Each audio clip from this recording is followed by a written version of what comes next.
Good morning, distinguished guests and participants, and of course, to all merging partners. It is my pleasure to be here today and moderate this panel on the theme, How to Rethink Housing for Migrants, Refugees, and Newcomers in Europe to ensure a sustainable and proper integration. My name is Samantha Caccamo, and I'm the CEO of Social Business Earth, based in Lugano, Switzerland, a social enterprise that supports and facilitates the development of impact startups and sustainable business models through consulting, training, and the organization of events with the objective to contribute to the achievement of the SDGs, in particular, poverty eradication and creating equal opportunities for all. We have a rich panel today with experts and professionals in migration, integration, and housing, and it is my pleasure to introduce them to you now. Let me start with Ms. Pura Peris Garcia. She is a professor of financial and tax law at University of Valencia. She is an activist for housing and at present Secretary General of the Spanish Green Party. She has a long university teaching and researching career and has also held academic managing positions. She participated in the creation of the European Association of Tax Law Professors. She's politically active. She is the former Deputy Director of Management of the Valencian Entity for Housing and Land and the former Director General of Housing Emergency, Social Function and Observatory of Housing and Urban Segregation at the Ministry of Housing and Bioclimatic Architecture. Ms. Sameera Chukkapalli, she is the founder of Needlab. She is an Obama leader and a UN Habitat Assembly speaker. Needlab is a nonprofit organization based in Barcelona that works to solve habitat and resilience problems in cities and rural areas around the world. As an architect, her work impacts vulnerable people by researching, building innovative solutions, and advocating for dignity in design and self-sufficiency of communities. She's a visiting associate professor in technology management and innovation at New York University. Mr. Rudi Osman. He is a journalist and founder of the Union of Exiled Students. He's also an Obama leader. We have two Obama leaders today. He's a passionate advocate for human rights and a fervent promoter of justice and democracy. Having actively participated in the Syrian revolution during the Arab Spring, Rudi faced repeated arrests and tortures. However, this challenging experience strengthened his resilience and dedication to improving the living conditions of vulnerable people. Forced to leave Syria, Rudi found refuge in France. Having difficulty resuming his law studies, he took his first-hand experience and tried to help others in similar situations by founding the Union of Exiled Students in 2018, an organization dedicated to providing administrative, academic, and psychological support to exiled students. And finally, we have Mr. Adam Labaran. He is the Vice President of the Refugees Union in Portugal, Europe, a board member of the European Coalition for Migrants and Refugees, and a human rights activist. In his role as Vice President of Europe in Portugal, Adam has been at the forefront of advocating for the rights and well-being of refugees. His commitment to fostering inclusivity and support for the refugee community has made a significant impact on the local landscape. His work is focused on ensuring that those seeking asylum in Portugal have access to safe and dignified housing options, as well as a dignified job. So, now, I am pleased to start with the first question for our distinguished panel. I am going to start from merging project. We have built a model that supports the identification of housing solution archetypes and provides managerial and organizational guidelines for implementing sustainable and innovative housing solutions for migrants at European level. A significant element or building block that we included in this model is the social value proposition of a housing project. And this block should emphasize the extent to which the project is different, innovative, and valuable. I would like to break the ice by asking each of you briefly if you could give us 3 keywords that you associate with social value in a housing initiative targeting immigrants and holders of international protection, and explain why they are so important. I'm going to start with Pura, maybe? Would you like to go ahead?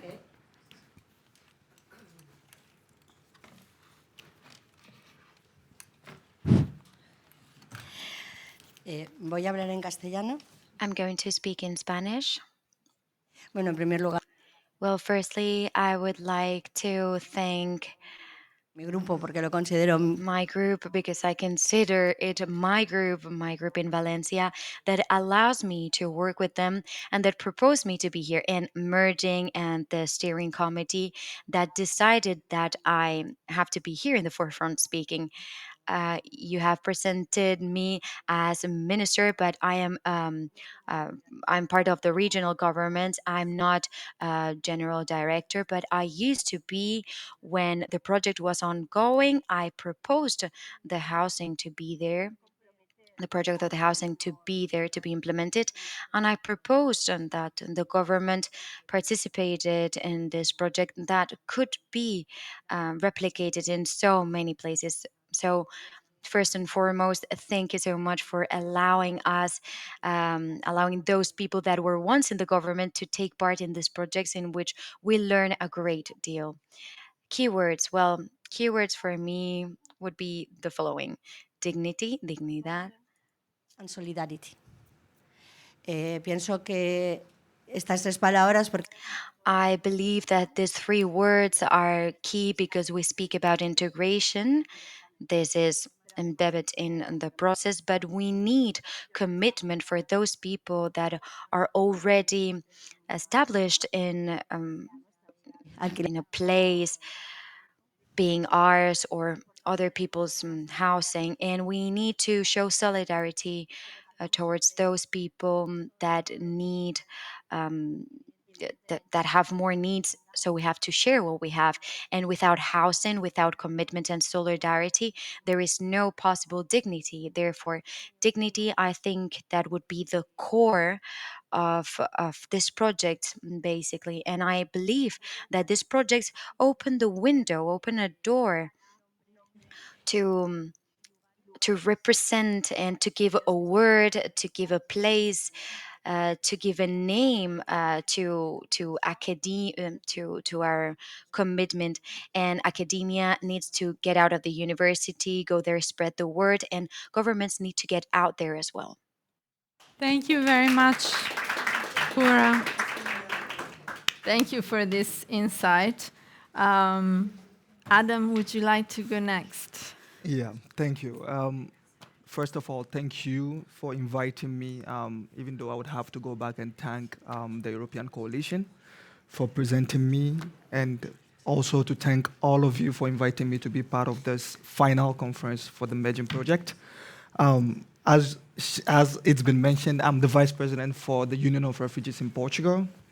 And also, apart from all the duties, all the good work that we keep doing in terms of human rights, and also in terms of helping refugees and asylum seekers and even migrants, I would also say I have a great kind of talent, which is music, and that is why the European Parliament elections, since the one from 2019 and this one, I'm the one on top of the campaign project for the European Parliament elections, but with the campaign song, to try to get people to vote, starting from the young people, because I'm also working with young people. including young refugees and migrants. In terms of keywords, I like solidarity because in one of my songs I wrote a song on solidarity, but then I'll add also equality and diversity. When I say diversity, or I would start from the top, equality, it's as we were listening to what was going on, I mean, the pilots and everything, you could see in my head, it's like, how is it going to benefit everyone? Because then it's more focused on those with documents, those who are more legal. How about those who are legal but kind of not legal, not like coming in undocumented, but then asylum seekers, still in the process, don't have the money, so it's all part of it. So we need equality there. So that's the keyword that I'll use. In terms of diversity, of course, we keep talking about discrimination, racism, that. So that's why I said diversity, it has to be diverse, multicultural kind of idea, kind of project. So if we're talking about that, that's why I brought diversity. And to add on top of solidarity, I would say I chose that word because of welcoming. Everyone who comes to these houses or who gets to be part of the project needs to feel welcomed.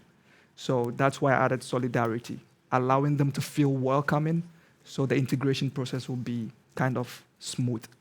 Thank you. Thank you very much, Adam. Sameera. Hi. Hi. Thank you, Samantha, for insisting I come here, and to everyone who presented today. My relationship with merging on and off goes back to the beginning of it, especially with the Valencia team. Fantastic work. In the period of merging projects, I have lived in Spain, in Lyon, in Sweden, and now I live in New York. So we know how long these projects take, to add a little bit about what I'm bringing here and my lived experience. I'm a daughter of a grandfather who marched against the British in India.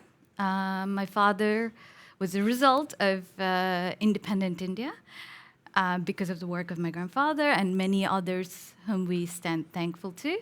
My father's a civil servant, also whistleblower to the system. So, I come from this deep value base that I request you to invite me with my full words and myself. And my point of view comes from all of those who stood before me. So, one correction is my name changed, as well as I'm an adjunct professor now. So that with the words, I wrote down dignity, trust, and opportunity. It's also interesting how dignity did not show up in the presentations. That's why I want to thank Professor Pura for starting it with dignity. And when I was watching the presentations today morning, I was like, should I change it to dignity, dignity, dignity? And I was like, wow, nobody spoke about it. So allow me to present my point of view as a suggestion so we could work together, as we all in this room really want to make this better, and as an open conversation. And I chose opportunity because without opportunity, community moves on. The investment back into the land that gave them space, and it works holistically only when there's opportunity. And I want to ask you, how many of you here have ever lived in a place where you don't speak the language, you don't have friends there? I want you to really raise your hands. And know how friends or work and went there without any of those. And I also want you to get invited to remove your headset and realize when the language around you is something you don't understand and you're told, do you really live here every day? And when I started Needlab in Spain, the government officer where I went with all my papers, 4 graduate degrees and knowledge with all my history, I was told it's better you start a supermarket, you will have more success. Well, in the binder of my application was my picture with several prime ministers, President Obama and others. So that's reality in Europe. So that's why I say opportunity, is to also look around in this project, other European projects, who are in the leadership team. Just take a look next to you, who the $3 million from this project actually went to. Whose voices were actually paid for in order to contribute for the making of this project. I really want you to reflect and trust. So when you open the applications to invite people to come, the trust of the demand tells a lot of acceptance of the proposal that was put forward. So that trust tells you the acceptance level and also whether it was successful. So these are my 3 words. Thank you very much, Sameera. Thank you.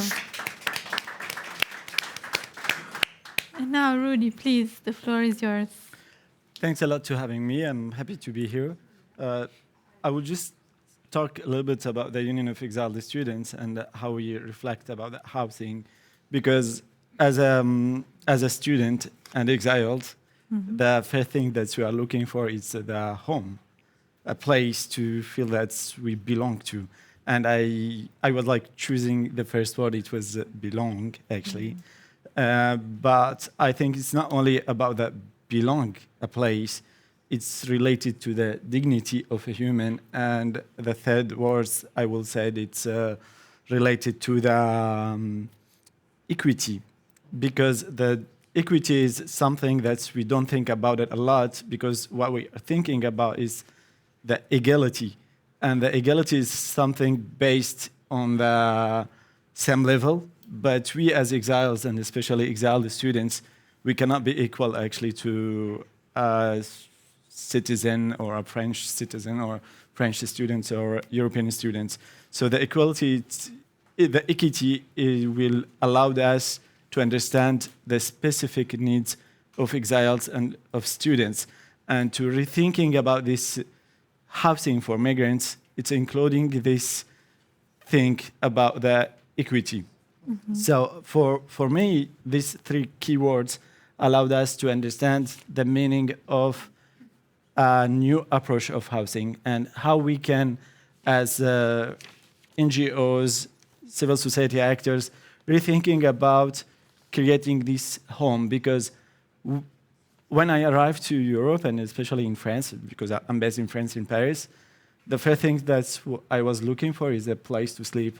And I spent 2 months in that tent, and I was like trying to pay for my tent. It wasn't for free, actually, because there is like people who controlling places. So you have to pay for this tent to stay.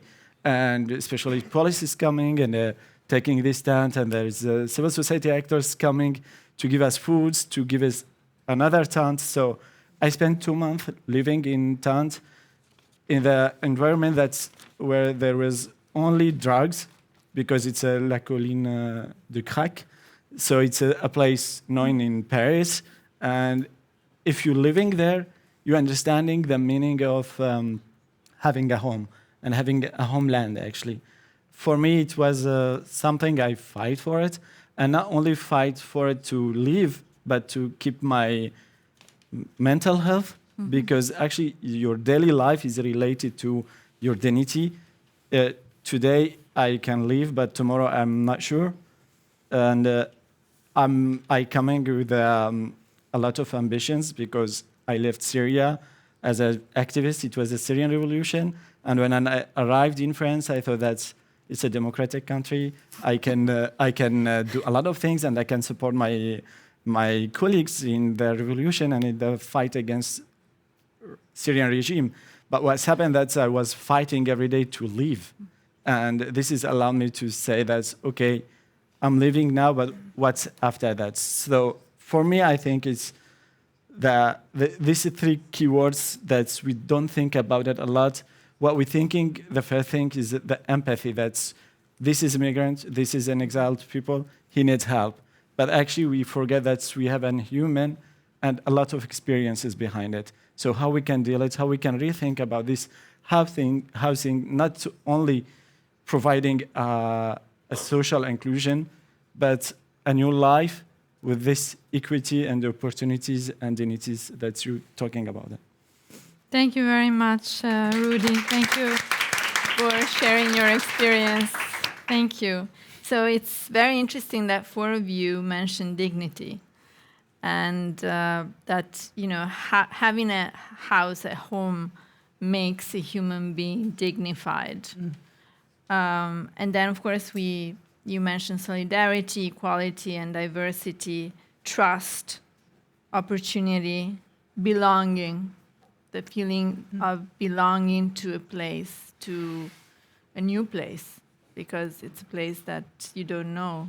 Everything is unknown to you. So that feeling of feeling connected to the environment and the culture, even trying to feel connected to a new culture is very challenging. So thank you very much for answering your this question with your insights. I'm going to move now on to the next question. We have one of the most problematic issues that we have identified in the literature and in the cases that we studied across the different countries of merging is the topic of when housing should be supplied and for how long. And Professor Boccagni, who unfortunately couldn't be here today, was actually going to answer this question, but I'm going to pose it to you. And I will start with Adam. I will ask you, in your experience, could you provide us with the perspective in terms of real time for migrants to start thinking about a house, looking for a house, negotiating it, and also maintaining it? Well, I would be able to do that. So it's one of the easy things. In terms of real time, I could even use myself as an example. Because from before I came here, before I arrived, these questions was one of the things that I was thinking about most. And I kept putting myself into that place as an example. Because to be able to put yourself there, to be able to know when to start looking for a house, when to start finding a house in Europe, I think first you would have to look at the position which you are in. And the first thing I would say is documentation. You have to know you have all the legal documents, all the legal rights to start looking for a house to stay or an apartment, a place to live. So having documents is one of the first steps. I mean, the first step, the number one, even before the job, because without the documents, you will not get a job, to be able to find a home, or to be able to even find someone who could be your guarantor. Because when you go to someone to be like, I need a guarantor, because in Portuguese, we have this word we call fiador in Portuguese. Before you get a house, you need to have a fiador. You need to have someone who would be someone to tell the owner or the agency that I can be his guarantor. He will be able to pay rent and everything. So like a fiduciary. Exactly. You need to have that person. If you don't have the person, you're not going to get the apartment. It's something that actually I agree on due to experiences, why the person could be like your witness, like your lawyer. Why? Because even if the owner of the apartment is giving you issues, you have that person to at least report to first. The person will be the one to protect you. If you are not paying rent, the person will go to him and then try to get to talk to him about that. And then the third thing is then we talk about income.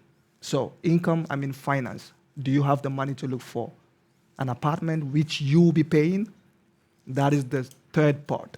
Because if you think of having money before realizing, okay, I have the money to look for an apartment, but then I don't have the legal rights to own an apartment, or I don't have anyone who could guarantee it for me, so what would your money do? So first you need to know you have the legal rights, and then when you have the legal rights, I'm talking of real time now, then you know you have someone who would represent you. Then you know that you have the money to pay the rent.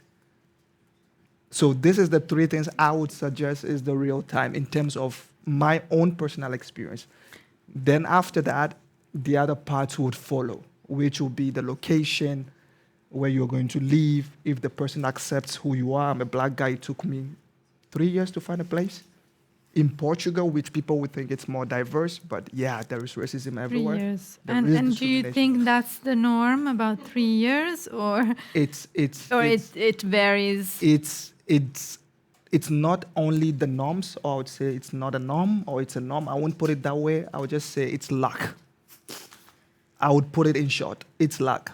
Because I could meet you, and then you'll see I'm looking for a place, then you know someone, and then you could say, okay, fine, I can help you with that. I don't have to go through all that. But today, these days, thanks to Airbnb, not in a good way, they've kind of used the word seized everything, because every owner wants money.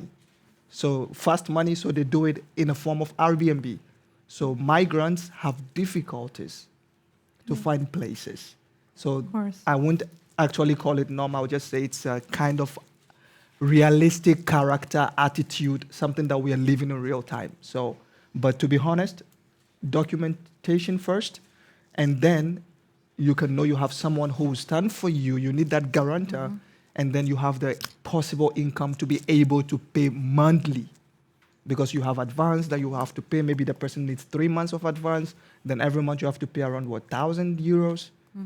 So are you ready to do that? Is your job okay for you to do that? Okay. So this Okay. is something that I can. Thank you. Thank you, Adam. To the other panelists, I will ask also a question about temporality, since we are talking about this. And could you give us some insights about temporality and how managers of housing projects like merging and policymakers should think about this issue, in your opinion? I can go. Okay. So I just want to follow up what Adam said. For me, I think it's the most important thing is the access to the housing before access to the documentation. Why? Because without having housing, like, let's talk about the Ukrainian experience. What's happened with the Ukrainian? They arrived, everybody was happy to give them house, and they let them integrate into the society. State opened a lot of centers, housing, like we were like asking a lot of the time, but every time the answer was, we don't have any centers, housing. Or what's happened that they open door, they taking access to the housing, but after 2 months, everybody said, oh my God, like you will stay for 2 months, it's hard for me now to keep guesting you, so you have to find a solution. So the majority, I'm talking about the French experiences. So what's happened after 2 months, in October, like September, October, a lot of Ukrainians started thinking about going back to Poland or Ukraine because they are in the street actually. They don't have this access. So without housing, you cannot thinking about finding work, learning language, doing things, or even approaching in the academic studies, because everything that you are thinking about your security. So without this first security, like if you don't sleep, actually, let's talk about our human, like if we don't sleep well, going to work in the morning, we know what's happening during the war. Like we cannot work and we cannot concentrate. So the idea is that I think the housing, the access to the housing and the dignity housing is the most important things. So how we can work with the states to make these temporal things, how we can think about the policy, it's related to what we mean, what the main goal of housing actually, what we will offer with this housing. It's the security, it's the dignity, and it's belong. So when I get the first small studio in Paris, it was only 7 meters, and I called it my castle. Why? Because it was exactly the same space when I spent 6 months in the jail in Syria, and we were like 20 in the same place. But when I arrived to this 7 meters, I called it the castle because I feel for the first time I belong to this city. And it was my first day, like I can sleep very well. And I slept really for 2 days, like without moving. Like I was just like sleeping, because it's been 2 months I didn't sleep. Like when you are in the streets, you cannot actually sleep because you don't know who will coming. Like imagine that you are in the jungle, like in the forest, and you are afraid because you're doing a sauvage camping. So you are afraid maybe there is a bear coming, maybe there's someone coming. So you are spending in the street this time, every time, like you are thinking, who will come? Yeah. Teenager drunks coming, and because when you are homeless, actually you are not existing. So you are not existing in the streets, nobody coming to you, and every time people's coming to you and insulting you, offering you drugs or stuff like just to spend time.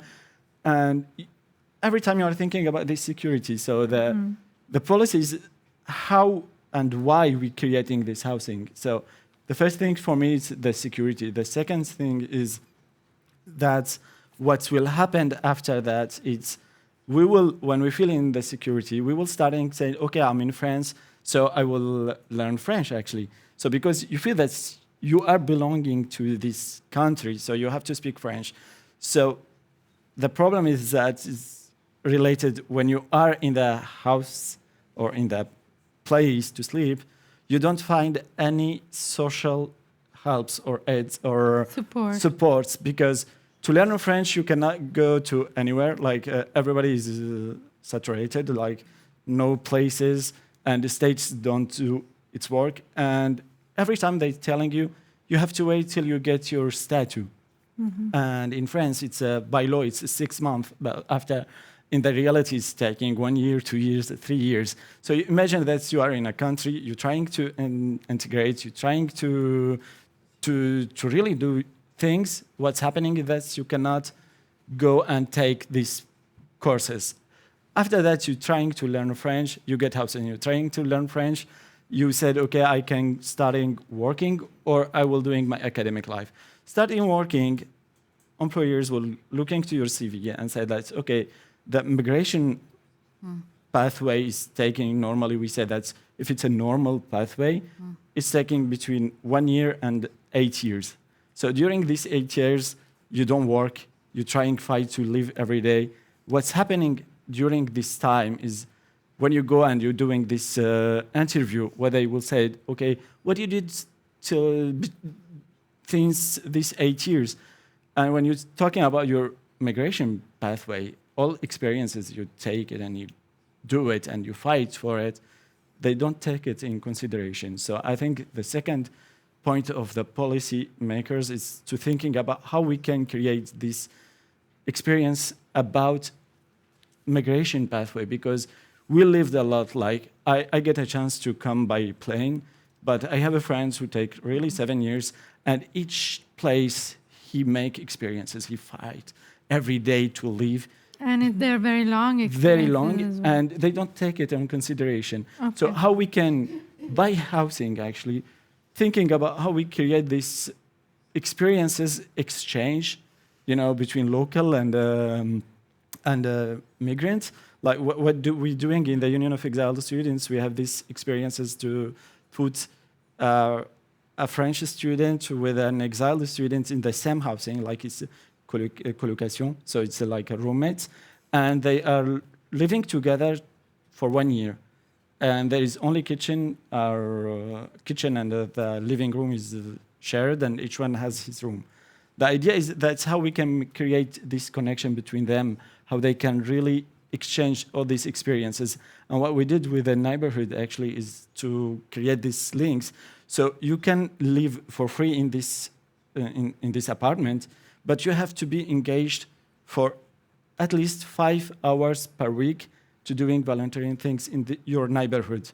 So it's a contribution. Yeah, in that it's sense. a contribution. And now today there is a lot of families coming and said, okay, can you just keep our children, because we make this common place too. So there is a lot of neighbors coming, and then neighbors coming with them children and proposing that, okay, maybe he will learn Spanish or Arabic or another language, or you are a math professor, so can you give him some lessons or support? So really to take into consideration the migration path of the migrants. And as a human being. Okay, thank you.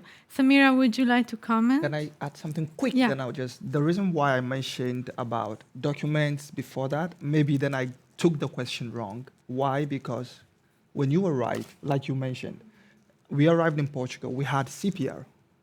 After we were arrested, I was in the airport for 2 months, for example. Never went out, I was detained. After my process, I was sent to the center. So in the center, I was processed while my issue was in the court. So I had a place to sleep. A room, like you said, with few people. But after that, waiting for the documents, when it's almost 90 days in the center, they let you go. And then we have Santa Casa in Portugal, another organization that will give you, by then, I remember 12 years ago, 150 euros. So we get to pay for rent, for a room.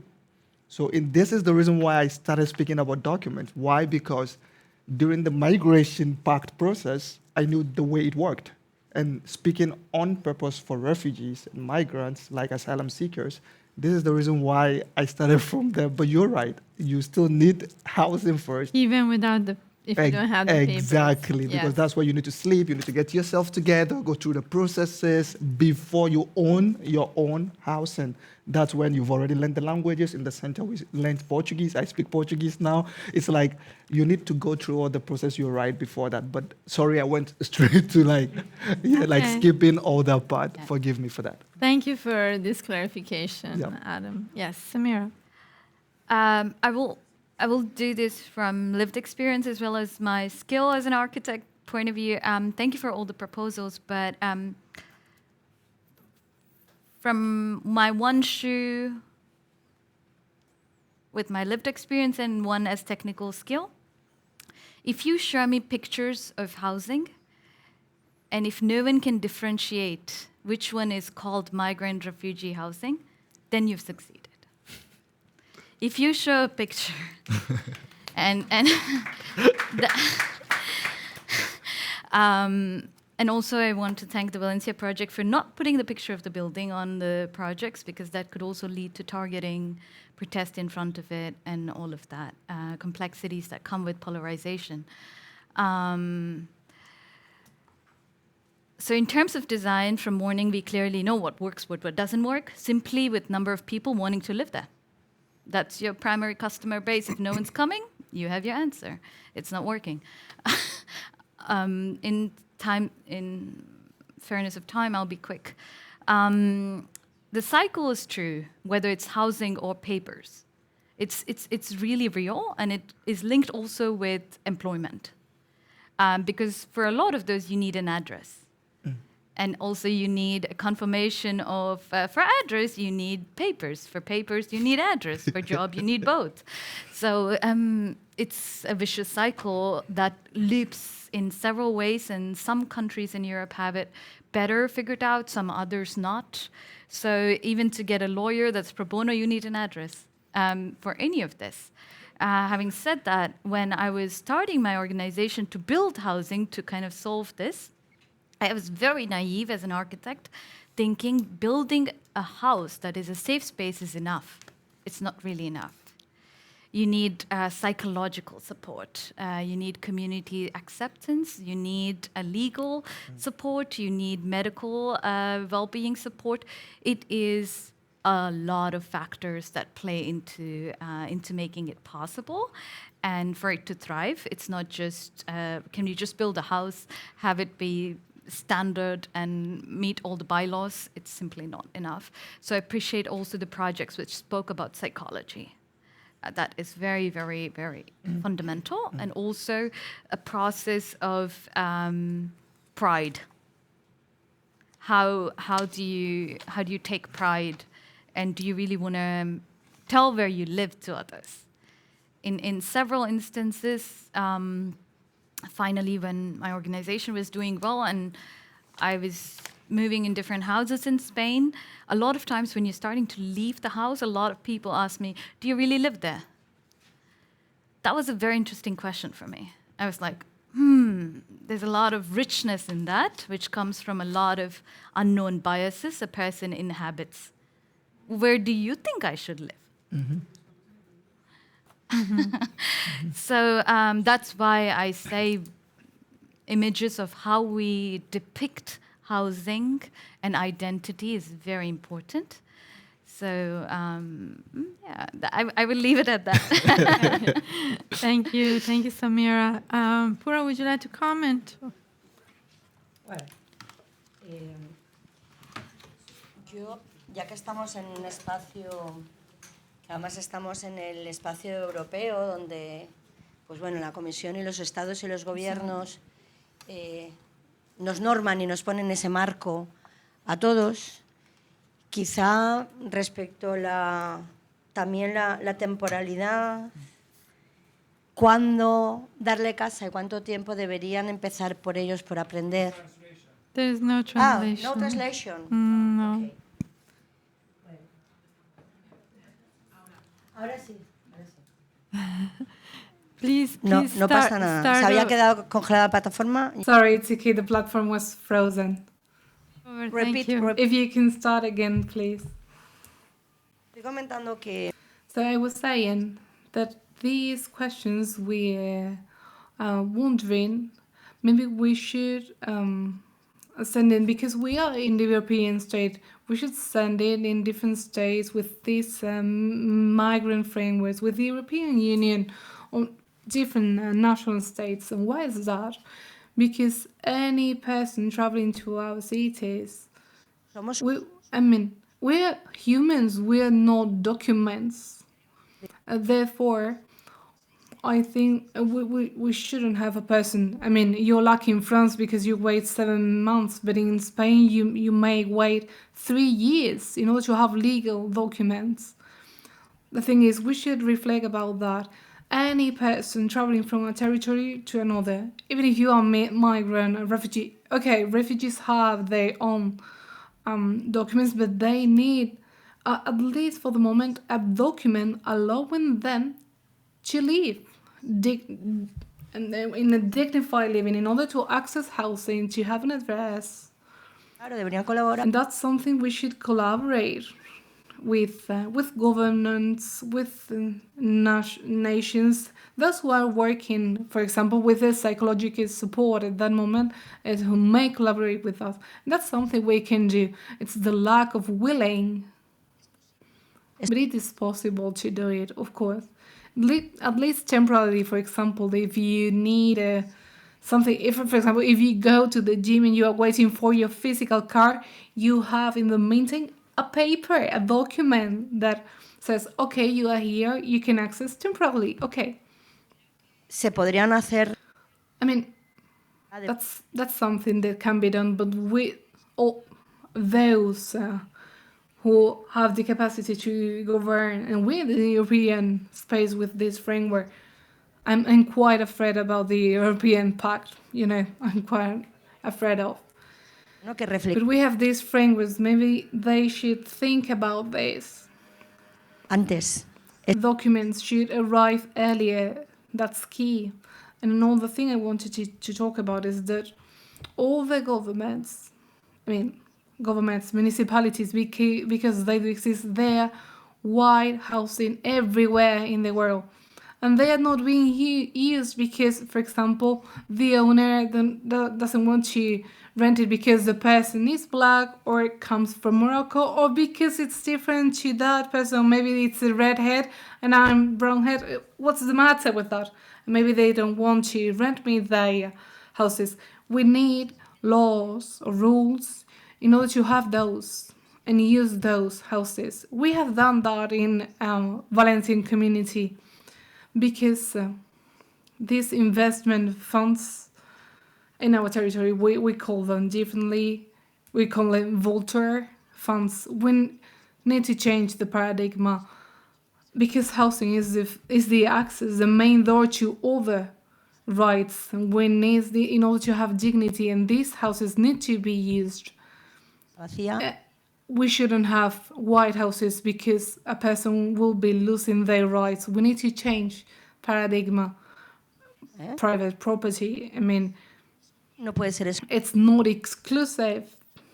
It should have social work, and the owner who has these white houses should be punished, maybe.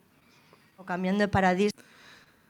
If we change this paradigm and thinking about housing not as a business but a basic need for any person to develop their life projects anywhere, after that we will be able to create new rules allowing all of us, taking into account diversity, but living together, improving our society. Thank you. Thank you very much, Pura. Thank you. I think we have little time left. I'm going to conclude the panel by asking one last question, and I'm going to ask you to be very brief. Unfortunately, we don't have a lot of time today, but this is a very interesting topic that I think would require hours and hours of discussion. But thank you all for your insights so far. So to conclude our panel, I would like to ask you a very quick set of recommendations. And I will start with Rudi. If you could suggest to academics and researchers efficient ways to partner with journalists and media to enhance knowledge and mobilize more people in this field moving forward. For me, it will be the co-construction, but not the way that we see it now. Because I think that the co-construction was only between you as a partners, and not including Exiled people and others actors. And for media, it's difficult now to get media involved in these things because it's not like sexy. Sorry for that, because media are looking only for sexy things.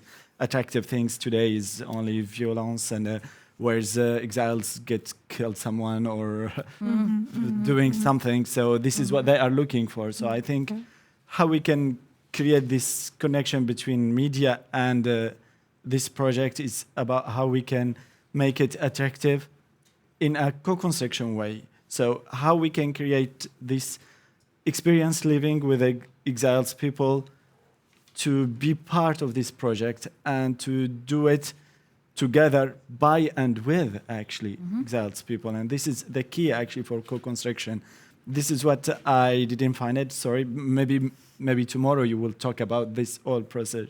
But I think the idea is only bringing exiles and say that, okay, look how it's nice. This is the perfect solution, right?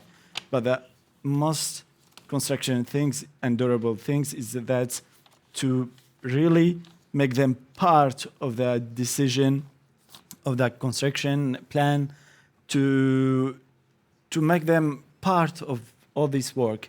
And media then coming, because media are looking for all these successful stories, because there is only in the media language, there is bad migrants and good migrants. Good migrants who make this successful life. Sorry for that, like I hate it, but this is how media is working. So how we can recreating this knowledge and work with the media is to say that, look, we have our community, we have this community which are working.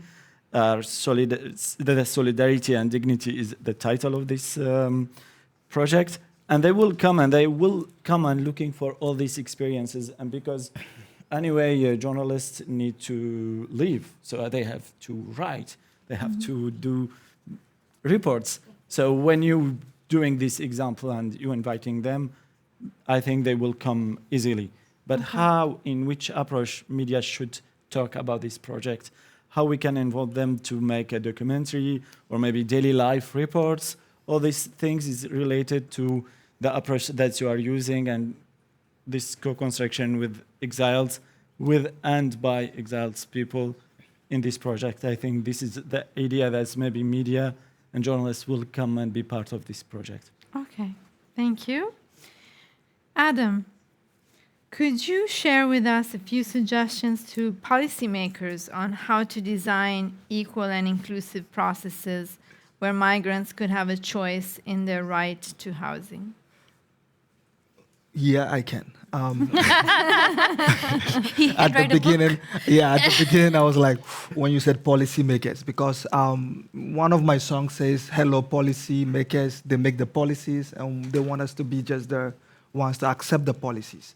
But yeah, we also have the right to stand and want to be on the table, want to be part of the policy when they are making it. So what I would say is, actually, from what I wrote, is to try to add something on anti-discrimination policies and enforcement. What I mean is to strengthen the anti-discrimination laws and regulations to protect immigrants from housing discrimination. So, like, based on their nationality, ethnicity, gender, or immigration status, like blah, blah, blah. If we will continue, we will be saying lots of that. So the second part is to conduct regular training sessions for those who provide the houses to us, to know how to welcome us when we come looking. I won't put it in a way to approach us, but we go looking. We are looking. There are lots of my immigrants out there who are looking for, even migrants. So they need trainings on how to deal with us, and also landlords, real estate agents, first for housing, etc., etc., etc. So this is, if on top of housing, this is what I would try to put it. And also legal assistance, they should add it because we need that.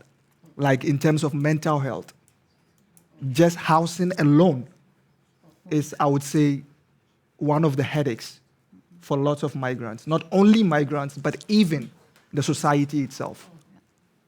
There are Portuguese who don't have places to sleep, and it's making them look like they are homeless and crazy on the streets. And I, who came as a refugee, walking on the street because I have a good life now, even have to donate sometimes, give food to the society, to the community themselves. So we really need this. That's what the policymakers need to wake up and try to please adjust some stuff. We don't ask them to just delete it and make a new one because of refugees. No. Try to just make some amendments into the commandment of the European Union or the world globally. That's what I mean. So that's all I can add to that. Thank you very much, Adam, for this. Thank you. Pura, are there any recipes for civil society or refugee-led organizations to improve the governance of housing policies across Europe, which really ties to what Adam just said? Yes, está totalmente. It's linked to what Adam said, indeed. Los proyectos que I believe the projects we have presented imagine are the perfect example of how non-government NGOs can start collaborating and focus para que mejore la gobernanza. on those things that could improve governance in housing policies. As I was saying before, we need a change in the paradigm and how we understand houses, but also in how we understand and build each other as a society. And in this paradigm change, the most important thing is that housing needs to be dignified. And in Spain as well, we have people from Spain who don't have a house. They're not. There's this speculation and these frauds we have had for a long time, and they're white houses. And we need public policies for housing. States need to have public houses. Maybe we don't need to build, we don't need to occupy all the territory. That's something we have already done with all these buildings. But maybe we need policies in order to have existing housing. In a Valencian community, we had a law in order to buy all those houses that were being sold, even if they were social housing or not, and being able to buy at the same price to have public housing. But it's not, I'm not talking about ghettos, but we need to spread everywhere in the city for us to feel included. When people think about public housing, they think about all this high building in the outskirts when there are no markets. No, that's not public housing, not dignified housing either. We need them spread in the city centers as well, because if we are looking for a house anywhere in the world, we don't want to be in a weird, strange place. We are looking for opportunities, for possibilities. There are recipes, and you are working Imagine project with those recipes, and I strongly believe that the projects we are carrying out can be scale up. We can improve governance, making and governments, even if it's municipalities, regional and national governments, they need working committees where voices and NGOs and people engaged could collaborate and work there. And those committees need to create laws for everybody. We do have recipes. They have already been done, as I was saying before. It's the lack of willing. And what we need to do is to wake up. Because, I mean, I'm quite afraid about the future. But all these recipes won't come from neoliberalism policies. Of course, in the Valencian community, we have created a lot of policies, and we have been lucky enough to have the Imagine project there. Maybe it will be too difficult to have it. It doesn't exist anymore. Not even my directory. It has disappeared. Políticas están, Therefore, policies are there, recipes are there. la pildorita y We need them to wake up and to start working. Thank you very much, Pura. Let's hope that they will wake up. And, and Sameera, I'm going to end this panel with a question for you. Could you advise policymakers on which aspects of environmental impact should be addressed and measured when building a housing project? And how expensive is it to invest in measuring such aspects? Wow. Okay. Well, I just came from School World Forum. I don't know if you know it. It's where a lot of policymakers, philanthropies, everybody come together to discuss pressing issues around the world. I spent my time advocating for construction, architecture industry contributing 40% of our emissions, and also embodied carbon is a different conversation. We are targeting few industries, but forgetting a lot of others. So there needs to be several spectrum of kind of solutions of reusing buildings that exist, not just building new ones or thinking of it, and holistically looking at a lot of office reclaim can happen because post-COVID a lot of office buildings are not being used. How can we use our downtowns in a different way? How can we revitalize spaces that already exist because it's already built? That could be very quick, you know, and then that also gives immense amount of dignity. If you're only looking for spaces that is already a residential category and it's hard in real estate and competing market to convert for and make space for those who are coming for several reasons into communities. So I think sustainability point of view, it is very realistic to convert houses that exist or convert building spaces that exist in a dignified, inclusive way. Second thing is to include in leadership level. I'm not saying just for qualitative, quantitative surveys, unpaid lived experience voices to include in a paid research for someone else's benefit. Not that way, but include deeply people who have had lived experiences as a migrant, as a refugee, as an immigrant, first generation, second generation, in decision-making power, and have that be the leading voice in these projects, and for those to actually be able to talk to policymakers, and also for that to be the leading front. You clearly can see a project which has a deep, qualitative, rich analysis that informs how they should take shape, and are those who have a style of greenwashing an initiative and saying, yes, we did some surveys, we did some, you can tell very, very quickly. So my invitation is to open doors, create room in leadership positions so people with lived experiences can actually have power to make decisions, and also are in position to welcome conversation with a nod when someone says something, and for it not to always be a surprise when you hear a sentence, and for it not to be always a very strong surprise, but to be like, I not exactly say, I know what you mean, but to say, I hear you, I have felt something similar. There's a different sense when the receiving position also has that lived experience. So that is something that I'm working on.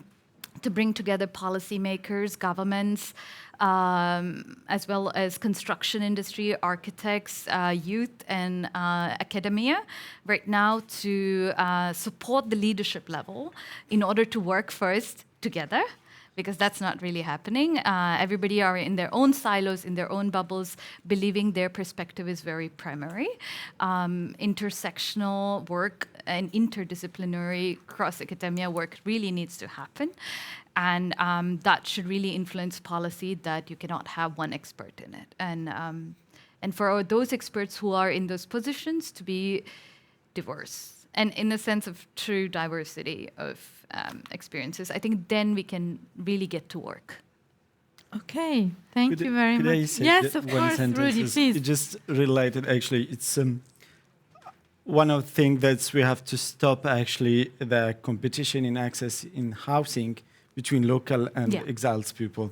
Yeah. So this is what's the norm actually happening now. Yeah. So we have to remind it that it's a right for everyone to have a housing access, and don't forget that it's a state obligation. Yeah. So this is just to remind us. Okay. Thanks. Well, I would like to thank all the panelists for their contribution. This has been a very insightful discussion on housing and integration, and we value so much your perspectives. Thank you so much. Thanks a lot. Thank you. Thank you.